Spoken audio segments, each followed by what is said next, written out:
Is there really such a thing as bad light in landscape photography? The midday sun is often seen as the nemesis of landscape photographers, with its harsh shadows, lackluster light, and blown-out skies. Beginners eager to capture the beauty around them often find themselves disappointed by the results. It's easy to become disheartened and believe that picking up your camera midday is pointless. Meanwhile, experienced photographers, all too familiar with the challenges, often avoid shooting midday altogether. But what if instead of avoiding midday light, we embraced it? What if we saw it not as a limitation, but as an opportunity for creativity? Well, today I'm stepping out of my comfort zone to tackle one of the biggest challenges in landscape photography, the dull and unforgiving midday light. We'll hone in on the subjects, type of light, and photographic techniques that work surprisingly well midday. This isn't going to be a technical tutorial. It's about embracing the unexpected and finding beauty in the most challenging conditions. We'll look for graphic patterns, zoom in on small, intricate details, and explore creative techniques like intentional camera movement and multiple exposures. So whether you're a beginner struggling with midday light or a pro looking for a fresh perspective, join me as we unlock the creative potential of the midday sun.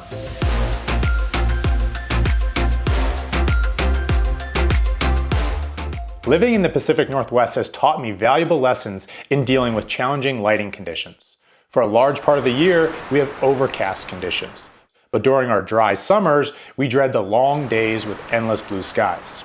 Sunrise arrives at an ungodly hour, and sunset often requires us to camp out or hike back in the dark. So much of the day is not golden hour, making it tough to restrict our shooting window to those fleeting moments. And let's face it, even when we catch that golden light, it's often a frantic rush to capture everything before it disappears. Regardless of where you live, we all struggle with the harsh shadows and washed out colors caused by midday sun. However, by choosing to shoot midday, we open up the possibilities of a more relaxed, observant, and contemplative style of photography. Since we're focusing more on abstract landscape photography, there's no need to travel or hike great distances. Plus, we get to sleep in. Before heading out, I sifted through my Lightroom catalog looking for images that capture the unique beauty of midday light between 11 a.m. and 3 p.m. I analyzed my favorites to understand the subject matter, lighting, and artistic techniques. Among these images, I noticed common themes that stood out. Mountains and canyons create opportunities for the interplay of light and shadow. Backlighting can produce silhouettes. Atmosphere softens backgrounds. Spotlight allows your subjects to pop from the background, and small scenes and macro that highlights specific details or textures. These types of images are important to study, but they often rely on specific conditions or unique subjects. And while I'm proud of these shots, there's a whole other realm of creative possibilities that are even more accessible. I've always been fascinated by the abstract and expressive potential of photography.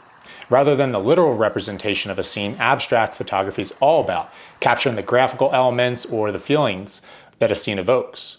While I've dabbled with these techniques before, today I want to be more intentional and push those boundaries even further. I'll be focusing on abstract techniques like intentional camera movement and multiple exposures, honing in on what are abstracts and playing with the focusing. TJ Thorne, a talented photographer from the Pacific Northwest, has been a great source of inspiration for this challenge. His approach to capturing photographs in unfavorable lighting conditions really resonated with me.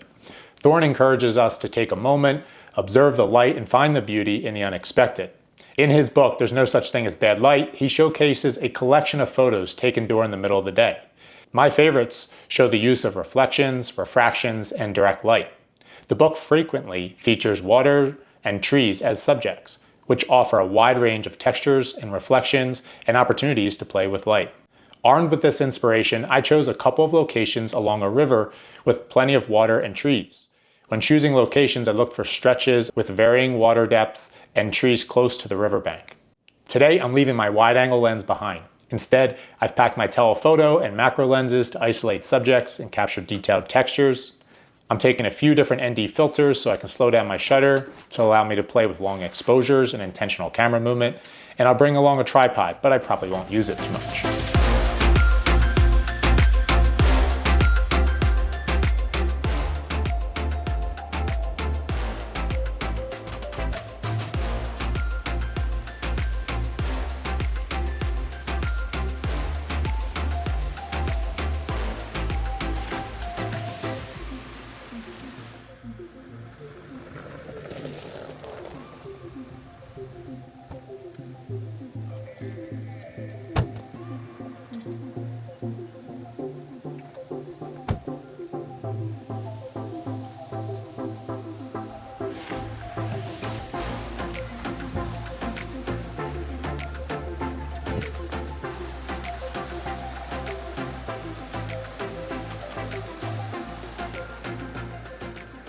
Okay, I am here. I'm about 20 minutes away from my house. This is a river that comes down to the Columbia River Gorge, and it would be a blue sky day, except for that the wildfires have been really kicking off this year, and so it's pretty hazy, but it's still harsh, contrasty light, and it is about 1 o'clock, middle of the day. So we're gonna see what we can do. I came here because there's a mix of water levels and it's a beautiful spot. It's also a popular swimming area, and shooting midday, you definitely deal with people.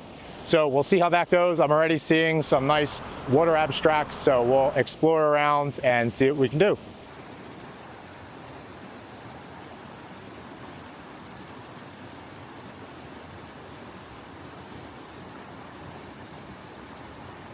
This first one here kind of reminds me of tiger stripes.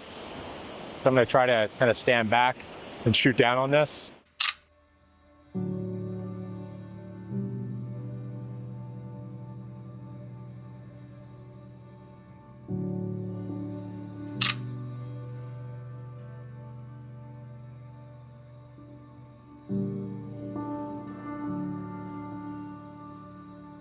The sun is almost directly above, so it's creating some really nice reflected light.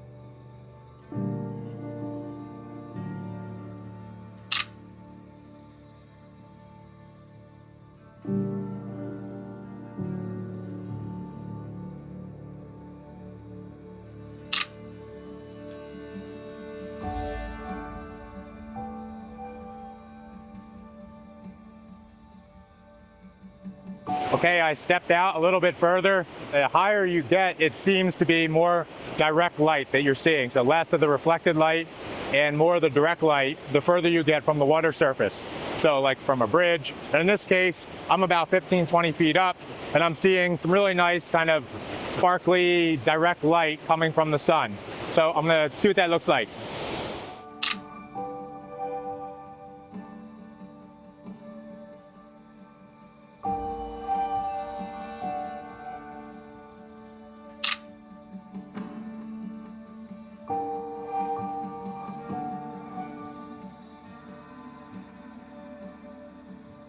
With the sun slightly in front of me, as you're looking down the water, it's going to be more direct light. What I'm noticing is that over here, if I look away from the sun, down there, it's going to be more refracted light. The sun is right above us, but slightly behind. So the sun is behind me to my back. And looking down, you can see there's this really nice kind of refracted light.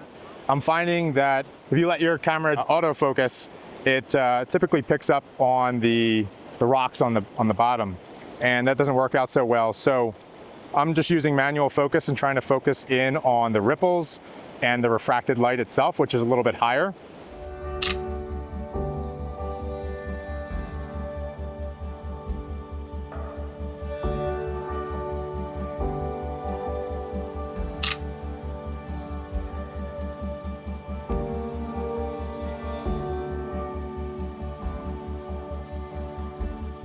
Up until now, I haven't seen any other colors in the reflections. It's basically just been orange and black and white. And what I've been looking for as I've come down a little bit further on this river is some green to reflect. So let me flip this around and show you what that looks like. Right there.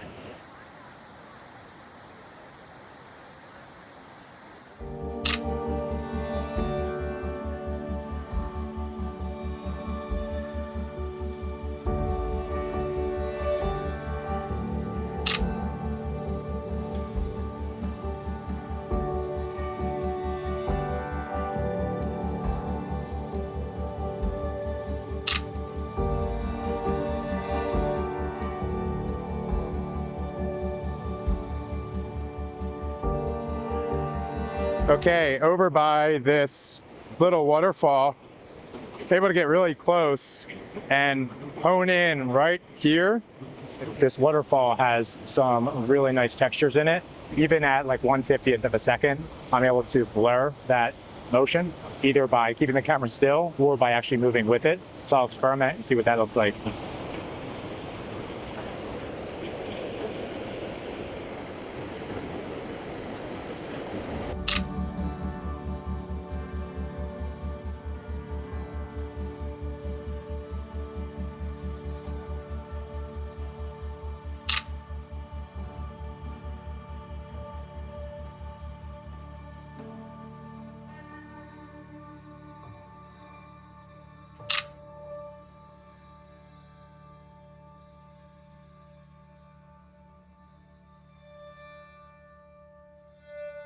So I am up on the bridge and just looking down to see if there's anything from all the way up here. I don't know, this is maybe, I'm bad with judging heights, 60 feet, something like that. I'll show you what that looks like. So I am noticing right there that there's a lot of direct light. It's a little bit strong, so I may try to move. Notice just above it, there's these sort of sparkling kind of mini suns. And if you stop down to like f/16 or even narrower, you can make those into like little mini sunbursts. While shooting from the bridge, I stumbled upon something truly mesmerizing. The midday light hit the water at just the right angle, creating this incredible effect that reminded me of Japanese calligraphy. I fired off a burst of about 20 shots, and no two images were alike. Each frame captured a unique composition, almost like brushstrokes dancing across the frame. This one right here, for instance, really stood out to me. It has this abstract form that resembles a geisha's face. I was amazed at how something as simple as water and light could come together to create such intricate and fleeting art. Moments like this remind me why I love photography, where nature surprises you with something completely unexpected and beautiful. After wrapping up my morning shoot, I took a quick break for lunch. But over that time, the landscape changed dramatically. Wildfire smoke had rolled in, completely transforming the scene. The harsh, contrasty light and vibrant blue sky were gone, replaced by a thick haze that flattened everything under a dirty, gray light. Since this video is all about shooting in harsh light and blue skies, I made the call to pause and hit the second spot another day. Little did I know that would be the last clear day we'd see for nearly a week. In Chelan County, the Pioneer wildfire has now scorched more than 30,000 acres of land. Fire investigators say this was not sparked by lightning, but an exact cause has not been determined. We do know it's expected to burn until Halloween. Take a look at this time lapse. It shows the smoky skies through the coast in southwest Canada over the weekend. It gives you an idea of the seriousness fire crews are dealing with right now. After a few days, the skies finally cleared, and hopefully the worst of the wildfire season is behind us. I was ready to get back out there. This time, I chose a location even closer to home, a local park with a lake, a winding creek, and some fascinating geological formations that I couldn't wait to explore. I also wanted to try out some intentional camera movement and multiple exposure techniques, since water abstracts consumed me on my first outing. So, with a renewed sense of purpose, I packed my gear and headed out for day 2 of shooting. Well, blue skies are back. The sun is finally here again. And I'm walking along a trail that follows a creek. And I'm gonna try to find another area that has a lot of water. This is mixed with different types of trees, so you get kind of a combo of shaded areas and sunny areas. That gives us a lot of options, a lot of flexibility. See what we can do with it.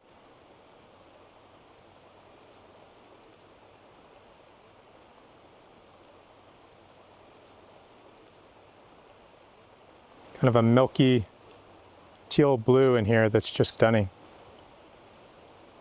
I shot it just straight on because I think it's really beautiful.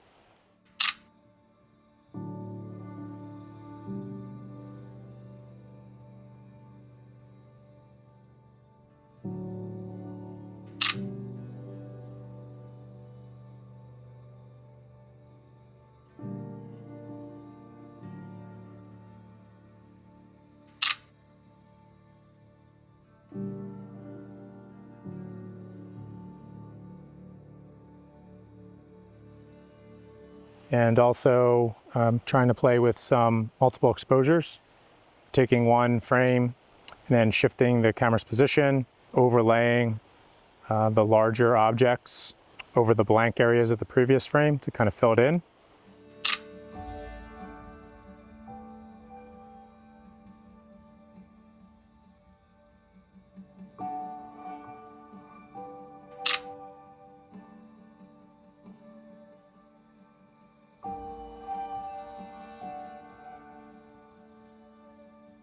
Here we are in a small little part of the creek. It's maybe 1.5 feet wide, and it's just a trickle. The ripples are really interesting. So let me show you what they look like.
Oof, it is hot. I just came down to the bottom of this falls. It's a type of waterfall that you can actually walk on because it's not that steep. I just want to show you the textures that I'm starting to play around with.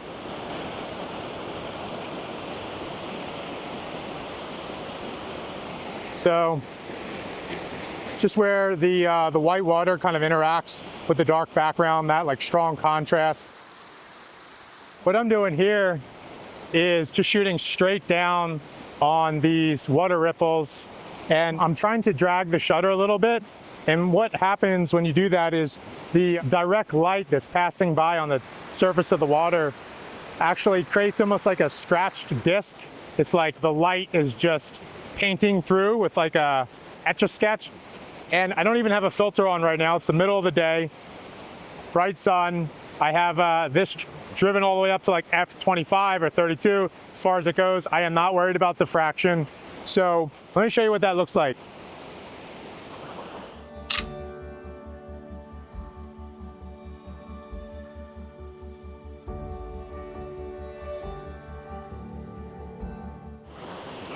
So what I am trying to do is try to find the major patterns, the compositional elements that are going to be the strongest lines, and try to orient the composition around that.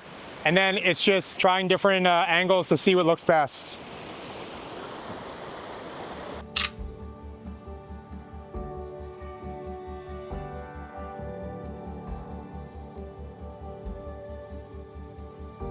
And then the other thing I'm looking at is trying to get as close as possible. There's some foamy bubble swirl action going on down there.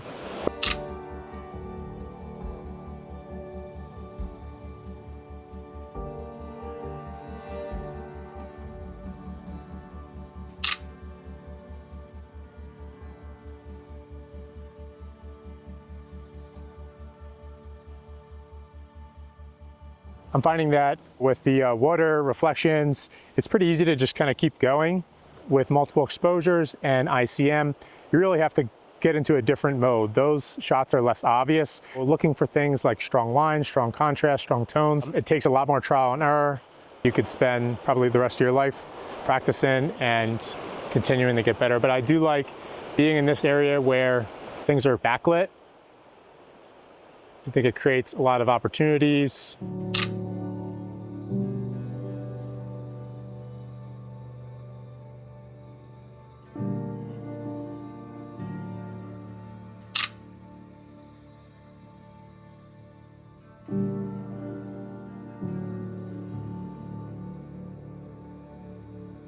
I'm just picking out little patches that are contrasting with the blue sky and trying to find a bunch of layers and then exploring multiple exposure and ICM.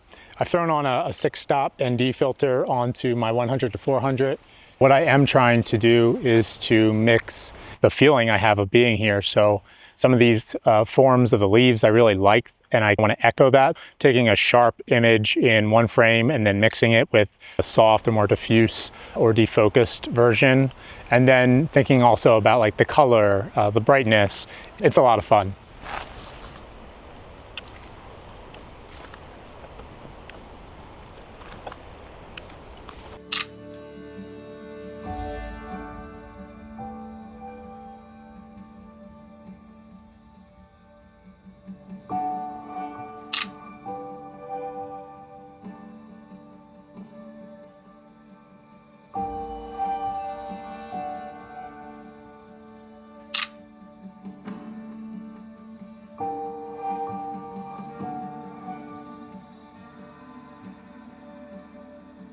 I'm taking one frame where some of the details are really sharp and then layer in a softer frame.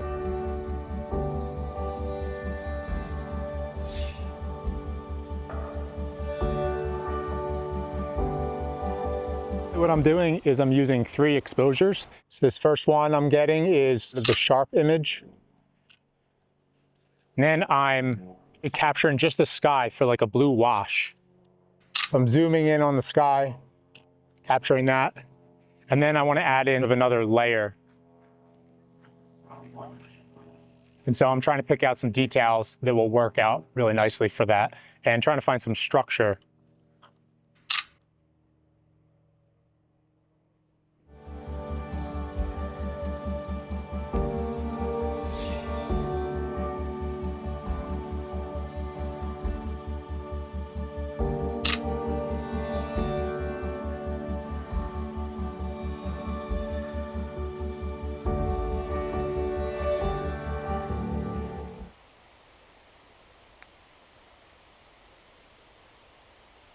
I've stopped at a group of sunlit ferns. These are sword ferns. Underneath they have these really distinct orange dots that I believe are called stomata. It's how they breathe.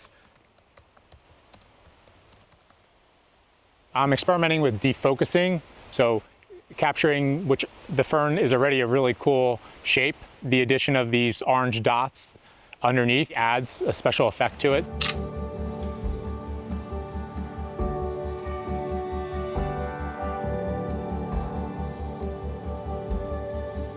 Taking it sharp, but also then trying to defocus because the shape is so strong on its own. You don't really need it to be tack sharp.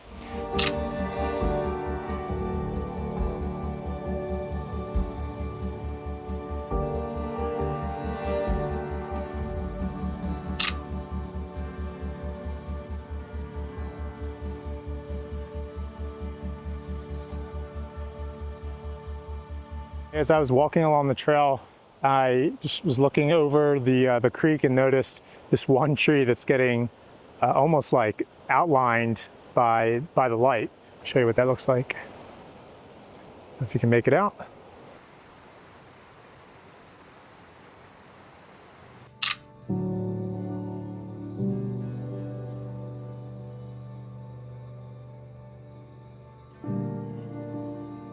So I've come to this area of the park where it's like the family picnic area. There's restrooms right here, playground. A bunch of people are jumping off the bridge. But that's one of the great things about ICM, because you're blurring things. It really doesn't matter if people are around, maybe that even adds an element to it.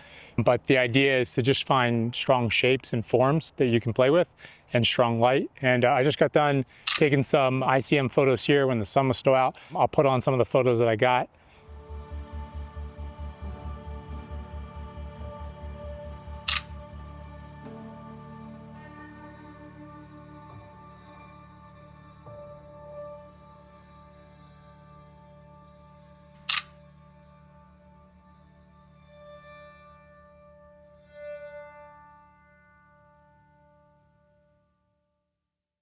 So, did I conquer harsh light? I'll let you be the judge. This challenge was creatively rewarding, providing a refreshing change from my usual routine of chasing early light or seeking specific vistas. It allowed me to embrace a more relaxed approach to photography, explore various techniques, and capture subjects I would typically ignore. I learned to appreciate the beauty of midday light and to use it as a tool for creative expression. Now it's your turn. Don't let harsh light intimidate you. Embrace it, get out there and show the midday sun who's boss. If you're up for another video challenge, I encourage you to watch my Unlocking the Secrets of Forest Photography. There, I share my attempt at overcoming the challenges of photographing forests as I explore the unique beauty of the redwoods. For more bad light photo inspiration, check out TJ Thorne's work. And if you enjoyed this video, please give it a thumbs up, leave a comment below, and subscribe for more landscape photography tips and adventures. Until next time, keep exploring, creating, and shooting the light, even midday.